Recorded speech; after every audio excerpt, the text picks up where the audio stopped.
à tous, alors aujourd'hui je vous propose un exercice où vous allez devoir résoudre une équation du premier degré. Donc cet exercice c'est un petit automatisme, d'accord, qui est tiré du manuel indice enseignement spécifique. Je t'invite donc à mettre la vidéo en pause afin de pouvoir faire cet exercice et donc ensuite de mettre la fonction play afin de pouvoir la correction et les explications. Je suppose que tu as eu le temps de faire ce petit automatisme, donc nous allons corriger cela ensemble. Alors, la première équation qu'on nous donne, on nous donne 12x plus 4 égale 5x moins 3. Donc, comme tu sais, comme tu avais appris en troisième et en second, lorsque tu as une équation du premier degré, tu vas mettre d'un côté les x et d'un côté tout ce qui est nombre-réfraction. Donc ici, tu vas mettre à gauche les x, à droite les nombres. Donc on a quoi? On remarque ici que 12x, lui, il est bien placé. Donc on va le laisser à sa place.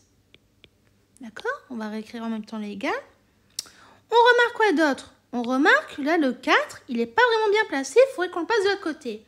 Sauf que là, 4 est positif. Donc si tu passes de l'autre côté, ça va être l'opposé de 4. Et l'opposé de 4, comme tu le sais, c'est moins 4. Donc on va mettre ici moins 4. Ensuite, on remarque quoi? On remarque ici le 5x, il n'est pas vraiment très bien placé. Donc, on va le passer de l'autre côté. Et comme tout à l'heure, là, 5x est positif. Donc, si tu le passes de l'autre côté, ça va être l'opposé. Donc, son opposé, c'est quoi? C'est moins 5x.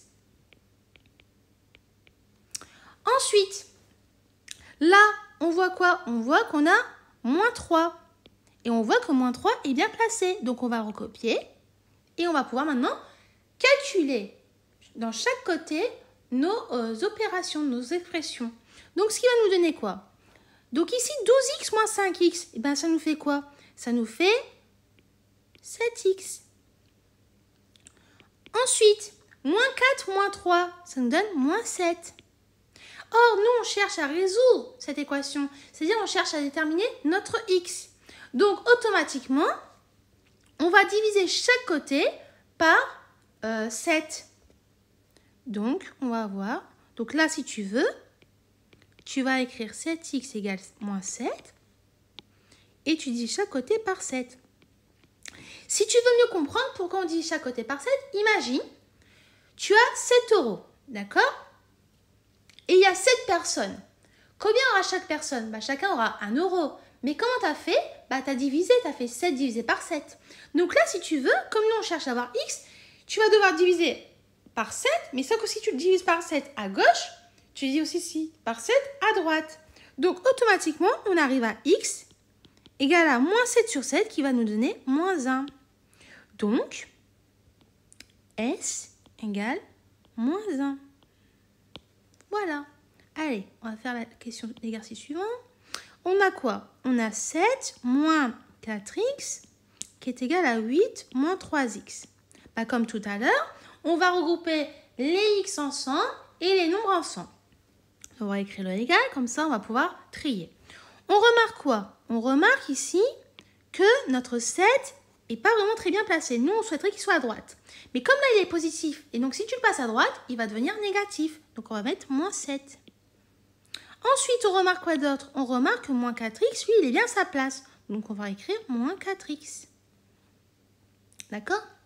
Attends, je vais faire juste un petit peu de place parce que je n'ai pas pensé. On va mettre ici moins 4x. Voilà. Ensuite, on remarque quoi d'autre? On remarque ici on a 8. Donc 8, lui, il est bien placé. Donc on va le réécrire. Ensuite, on remarque quoi d'autre? On remarque ici qu'on a moins 3x. Par contre, moins 3x, lui, il n'est pas très bien placé. On souhaiterait qu'il soit à gauche. Sauf que comme là, il est négatif. Et si tu passes à gauche, il devient positif. Donc ça fait plus 3x. Donc, automatiquement, on a quoi? Moins 4x plus 3x, ça te donne moins 1x. Et moins 1x, tu peux aussi écrire moins x.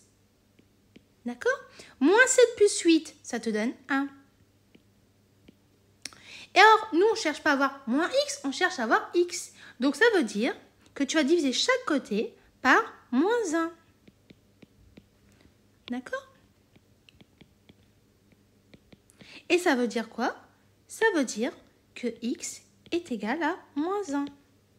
Donc, les solutions, donc là, il n'y en a qu'une seule, c'est moins 1. Voilà, donc on a terminé de corriger ce petit automatisme portant sur les équations du premier degré. Si tu n'avais pas réussi à le faire, je t'invite vraiment à le refaire parce que c'est très important, c'est très utile. Et j'espère que les explications que j'ai pu t'apporter ont pu t'aider. Je te dis donc à bientôt et au revoir.